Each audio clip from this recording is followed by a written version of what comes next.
Listen, if we even think you owe us money, you won't know what hit you. We'll put liens on everything you own. Raid your bank accounts, retirement fund, pension. You'll open up your paycheck and cry because we'll already have the money. We'll haul you into federal court and you might even go to jail. Hey, it's our job. Don't fight the IRS alone. The Tax Doctor is here to help you negotiate your tax bill and reduce your stress. Our experts will fight for you using IRS guidelines to stop any IRS actions like bank levies or wage garnishments. Plus, eliminate penalties and interest and reduce your past tax bill so you pay the IRS less.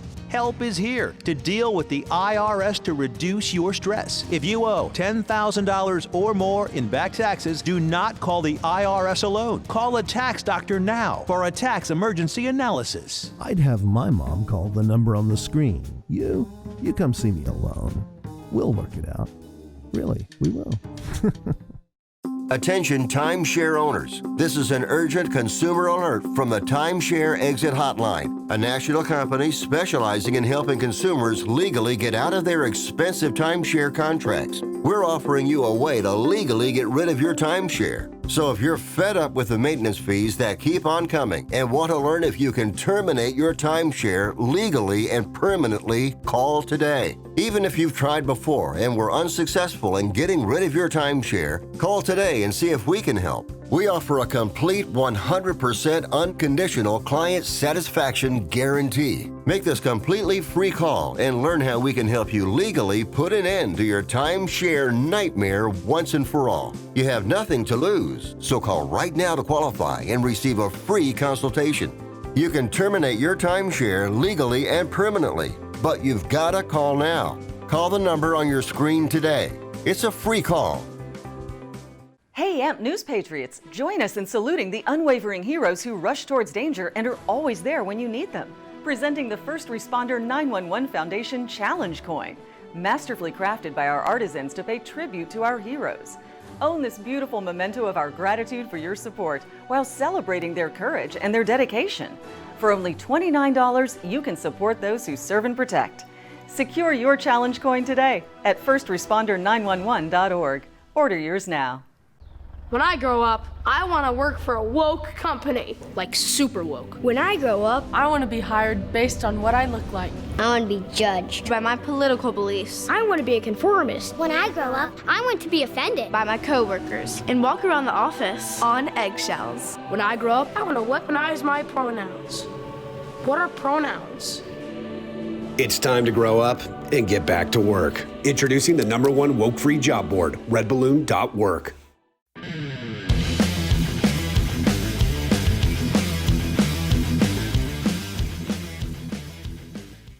Hello, everybody. Mark Schaftlein with you, and this is the Schaftlein Report. It's Tuesday's edition. Happy New Year to all our viewers and listeners.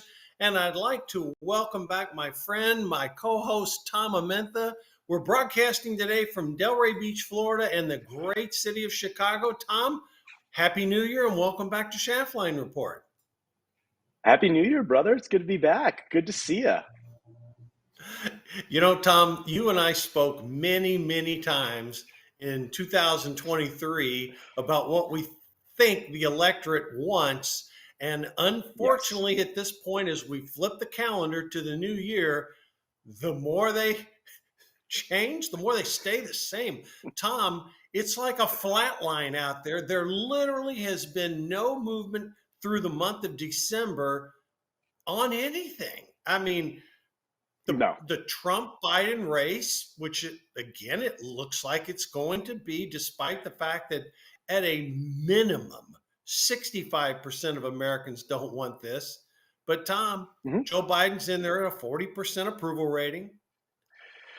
Donald Trump's leading by 30 in Iowa, 20 in New Hampshire. There's the mainstream media is pushing Nikki Haley, and to some degree Ron DeSantis, and to a lesser degree Christie. Ramaswamy's out there talking a good game. And yet the American public is literally on the verge in maybe a month of Trump versus Biden too. Tom, is anything, 91 indictments, an 81-year-old president that has been out of view really for the past week. Is anything going to shake this race up or change it? I think it's Trump if he gets convicted. And as much as you've heard the people being upset about the Supreme Court not taking up, or not bypassing the appeals court and taking up. I actually thought the Supreme Court did the right thing. It's too much of a politically charged climate to not do, the formal and complete process on that. But I mean, past that, unless he's convicted, I don't see it at this point. I mean, again, like I have been on record on this show and many other places, I'm super team Nikki Haley. I don't understand, frankly, the far right love with Donald Trump, especially when she goes up against Biden in the polls. She whoops him even harder. It's a cakewalk. I mean, it is a walk-off. So that's where I'm at. But I mean, she is gaining a little bit. There's been some ground being covered in New Hampshire. She's even basically neck and neck with DeSantis in Iowa. But like you said, it doesn't matter. It's going to be too much. I think that, if the anti-Trump coalition doesn't really coalesce around one person after Iowa at the latest, he's going to walk into it. And the only thing I see changing it is, if he gets convicted. And even then, he's just Trump at this point. There's just such a cult of personality around him that I'm not sure, frankly, that, even being convicted is going to do everything that I want it to do, which is him lose. Of course, I don't really want Biden to win either. So, that puts me between rock and a hard place. Tom, let me ask you this. And I have you on because we have different views. Okay. And I know our audience tilts a lot more conservative than your views are, but here's the question I have to ask you. Okay. And you made reference to Trump's support among far right-wing voters. Let me throw this out to you though, Tom. Donald Trump is picking up support from young voters, from Hispanics. He's actually leading Joe Biden in those two categories. And his support among Black or African-American voters is moving up significantly. Tom, those are not right-wing conservatives that we're talking about here. Those are disenfranchised Democrats and independents who are saying, hey, the economy's not helping me out at all. Right. I see a flood of people, they're Americans. They care what the border looks like. They see people streaming across it, 10,000 a day, and they see stupid stuff going on socially. They're not right-wing conservatives. How do you account for that? I mean, I don't ever look at anything. Like once we get to the two of them, let's see what those demos do. And honestly, the one thing I will say, the Latino vote has been trending conservative for about 20 years in election cycles. Okay, you're starting to see you've seen a sort of consistent shift there. So that one I think is explained. I think that younger voters, again, there's a little bit of that cult of personality that I can see them sort of being attracted to in the beginning. I don't know where that leaves, but at the end of the day, like we've said it before, I just think that the choices are so bad on both sides of the aisle right now that I don't think that that people are becoming conservative. I think that they're like, well, if I've got to hold my nose and pick one, I think that there's a contingent that's like, these are both awful, horrible candidates, but Trump might be just a wee little bit better. I think that's what you're seeing in the early polling, and I'll be interested to see how that plays out in the election cycle. Tom, I agree with that analysis, and I'm going to add a couple points to it. Again, there's going to be other candidates in this race. We've talked about it, Ed. Robert Kennedy's not going anywhere. He's currently polling 14 to 16%. Yep. Cornel West is polling at 2%, and Jill Stein's polling at 2%. Those 4% are clearly coming out of Joe Biden's hind. Yes. The Kennedy stuff looks like it's split half and half. I haven't seen any evidence suggesting it benefits Biden or Trump. But clearly, Biden's losing 4 points with Cornel West and Jill Stein. But here, I'm going to agree with you, and I want to characterize it a little bit different. I think when those independent voters, and again, this is not Republicans, this is independent or soft Democrats. I think they're looking at this and saying, wait a minute, this guy looks old, and he is old. Okay, as Ron DeSantis cleverly said, Father Time is undefeated. Okay, so that's just a fact. There's no spinning the fact that he's old. There's also no spinning the fact that if you're a young voter, Hispanic voter, African-American voter, economically, You're not a United Airlines pilot that got a 40% increase. You're likely not a government worker that just got a 5% increase. You know, Mm-hmm. These people are not participating in the economic growth of the country as they need to. And I think they're looking at this saying, this guy's 81. I'm not really benefiting economically. Heck, at least when Trump was president, we had low inflation and low gas prices, and my wages weren't declining. And then to throw a little cherry on top of it, they're saying, my God, 10,000 people a day coming across that border. Tom, I mean, like Trump or loathe Trump, you know, it's shocking, but Trump is not really the story here, other than the fact he's got 91 indictments and I didn't think it was possible, but the media has made Trump become a victim. And over the holidays, when the Maine Secretary of State pulled that stunt she did, and folks, let me distinguish what she did versus Colorado. Colorado was a case that was decided in the judicial system and went to the Supreme Court. Now, I believe it's going to be overturned by the U.S. Supreme Court, as I believe the Maine case will, because I agree with Tom, and I agree with a lot of Democrats in this case. Not Dick Morris, David Axelrod among the most prominent, James Carville. This should be decided at the ballot box, not with a partisan politician. And Tom, shockingly, the Maine Secretary of State is making Donald Trump into a victim. I mean, never in my wildest dreams till this stuff started happening did I think it was going to, but Trump is now viewed as a victim. And you and I both know Trump is no victim. Yeah, I was going to say, I think that it's one of those things, and you guys have this conversation too. It's like dirty politics is on both sides of the aisle. I don't think Trump's a victim here, and I would push back at that characteristic. But I do agree with you that Maine was a person who decided sort of willy-nilly or, of their own accord that this is what they didn't like. And again, I am looking very much forward to the Supreme Court ruling both on these 14th Amendment things. And I agree with Carville. I agree with Axelrod. As much as it galls me sometimes, it needs to be settled. That needs to be settled on the ballot box, unless he's convicted. If he's convicted, it's a very different story in my mind. And then, the Supreme Court's also going to have to weigh in on this idea that he gets immunity, which that is just absolutely ludicrous. Reading some of the briefs that his lawyers have come to, it's like, okay, if the Supreme Court rules for him, they've ruled for a king. Ladies and gentlemen, I'm sorry, that means he can do whatever he wants if he's in the office, and it's not just him. Biden can do it, whoever else comes forward. So, we'll see how that goes. But yeah, it's going to be Trump Biden part 2 is what it looks like. I don't see really a third, the whole no label party and all that other stuff. They're not going to do anything. Joe Manchin isn't going to compete if he throws his hat in the ring for anything other than 2 or 3 points, which he might get a little bit of the moderate vote. But, it's where we're headed. And, I think we just got to buckle up and get ready for the ride. Well, I'm going to throw a little commentary on this here. I think part of the reason that Joe Biden is stuck on a flat line 40% is because literally his record and his polling numbers stack up worse than Jimmy Carter. And again, we're not trying to speak ill about the former president who's in hospice right now. Mm-hmm. And we're not talking about him as a person, his after presidency. Mm-hmm. We're just literally comparing numbers because he's done a fine job post his presidency.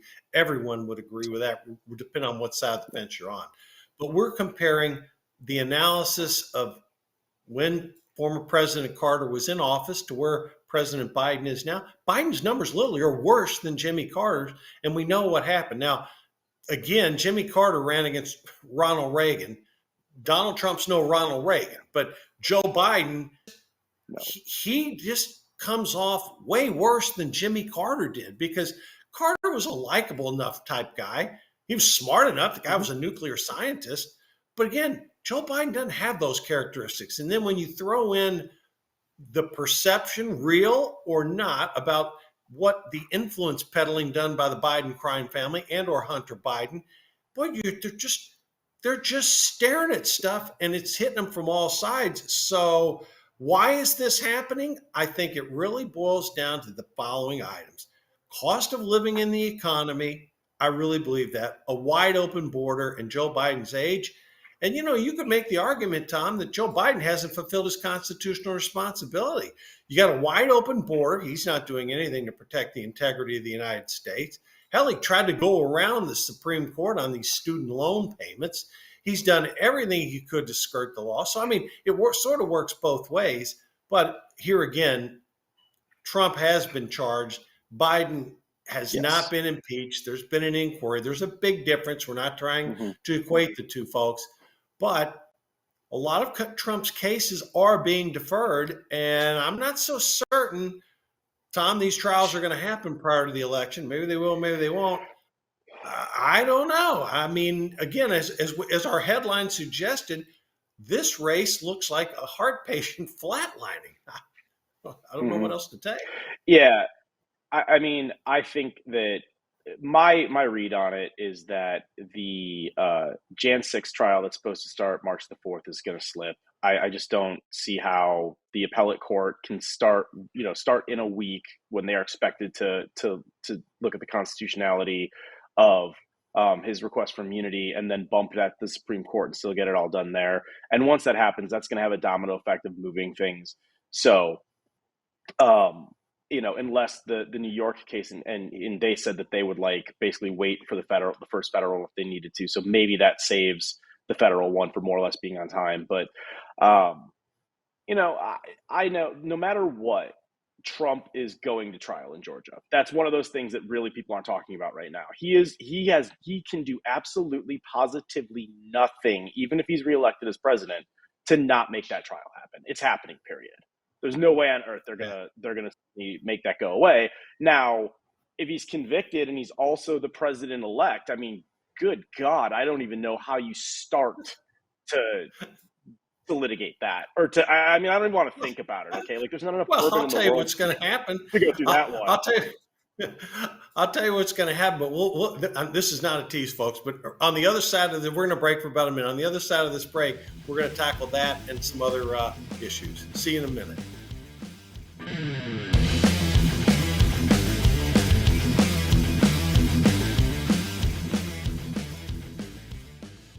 When I grow up, I want to work for a woke company, like super woke. When I grow up, I want to be hired based on what I look like. I want to be judged by my political beliefs. I want to be a conformist. When I grow up, I want to be offended by my coworkers and walk around the office on eggshells. When I grow up, I want to weaponize my pronouns.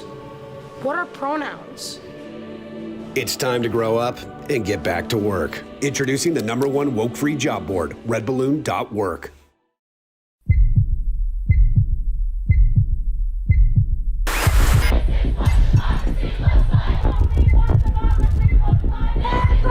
We are here to defend democracy for the people.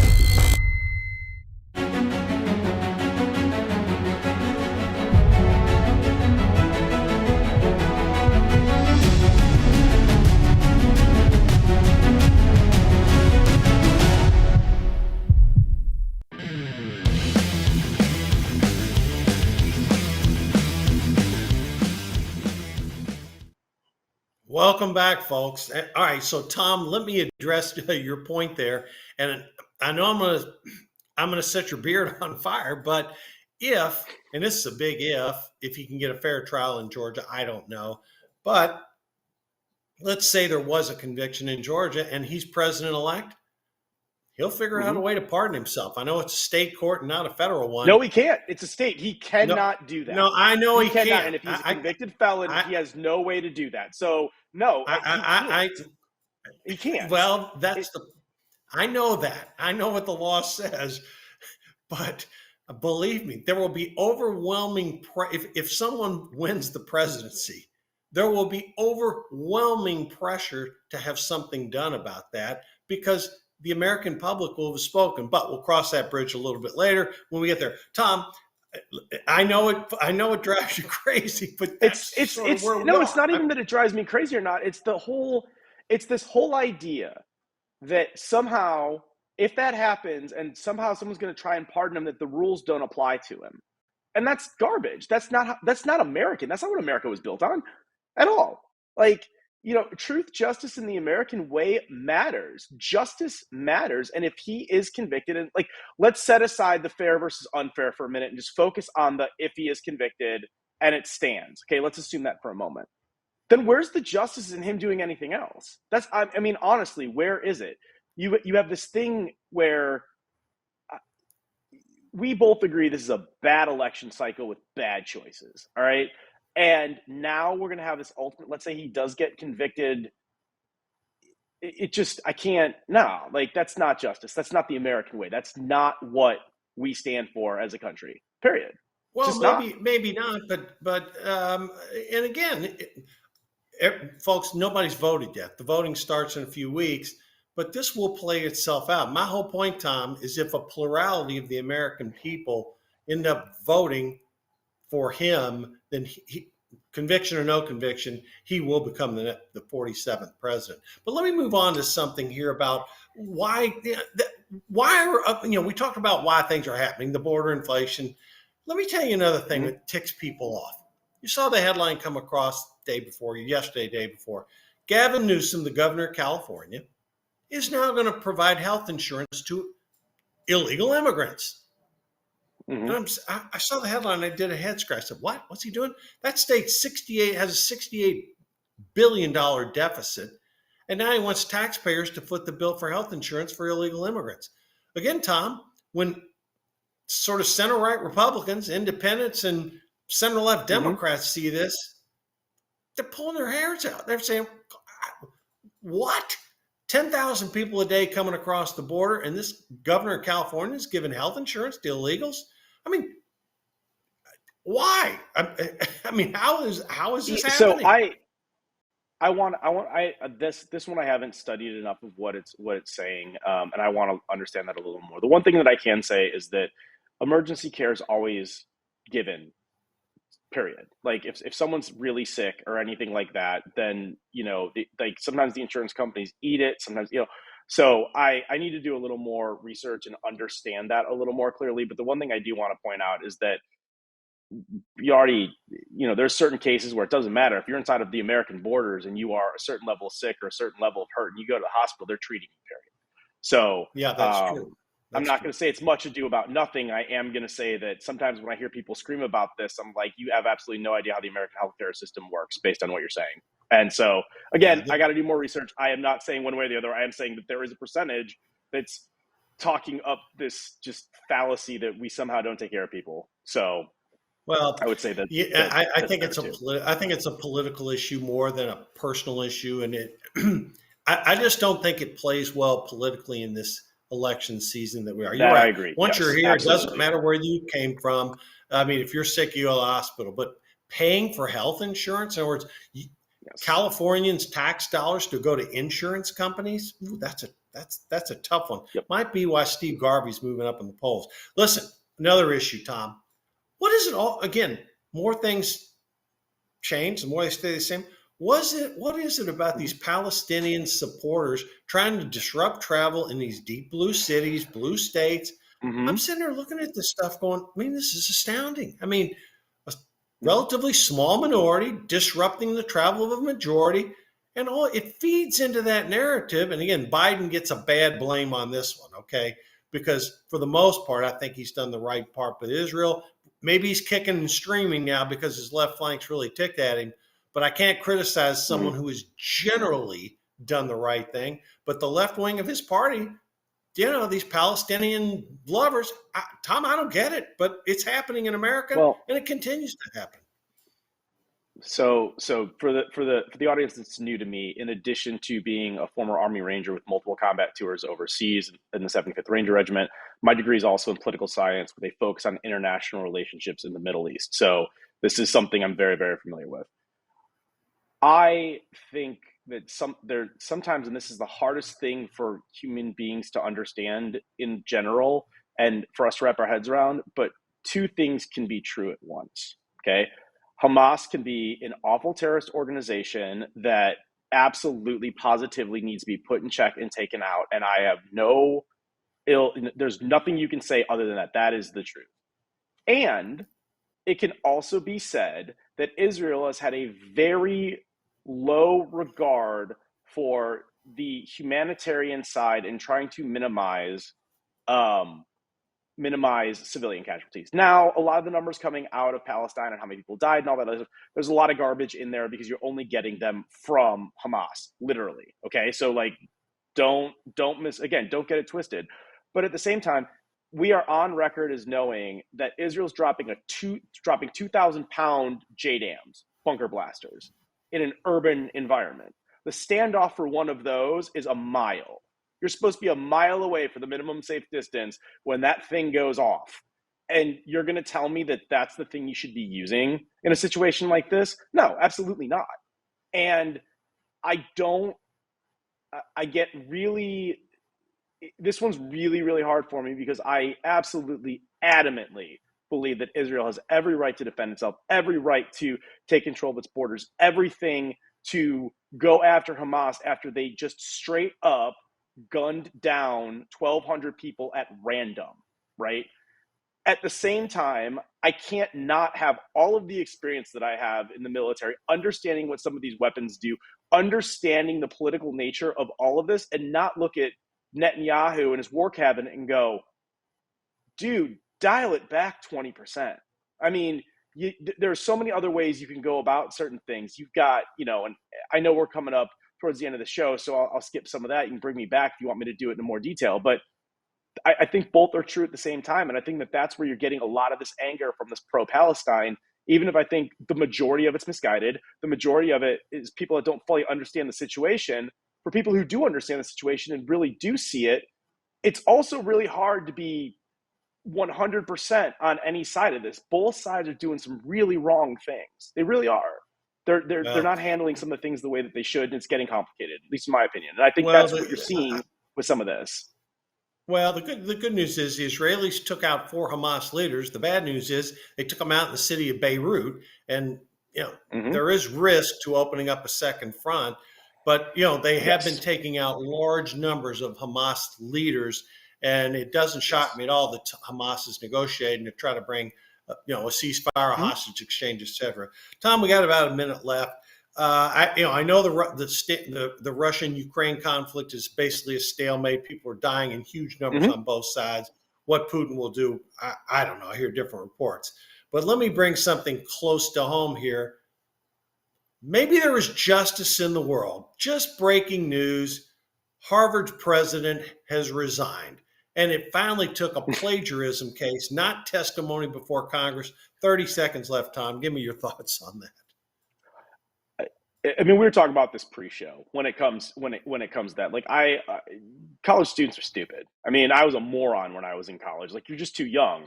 Like, Claudine Gay and all the other presidents that went for Congress were supposed to be the adults in the room, and they weren't. And this is just another manifestation of her not being the adult in the room. You plagiarized? Like, that shows a tremendous immaturity. Do your own work, So I'm glad to see that happened. I'm sorry it took this long. Well, I agree with you. It should have resigned a long time ago, but it's a victory for the anti-woke establishment, because if there was any definition of a woke president, it was her. 2 down, 1 to go, 2 heads down, 1 to go. There was one that testified. Hopefully, we'll get that third resignation. Tom, listen, thanks for joining me today. First show out of the year. The more things stay the same, the more they stay the same. But we'll be back and see if there's any movement in these things as we get closer to the Iowa caucuses. Folks, thanks for viewing and listening. Look forward to seeing you on Thursday. Have a good day.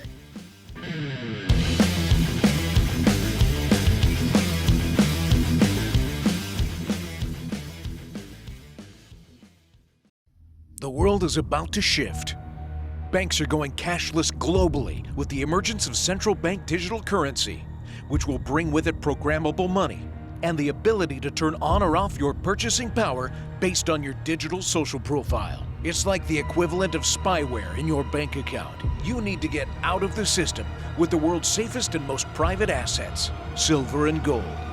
Call Kirk Elliott, PhD, 720-605-3900. Reach a loyal demographic of freedom-loving Americans who vote with their dollars. Promote your patriot business on AMP News. Contact Sean Morgan at sean@ampnews.us.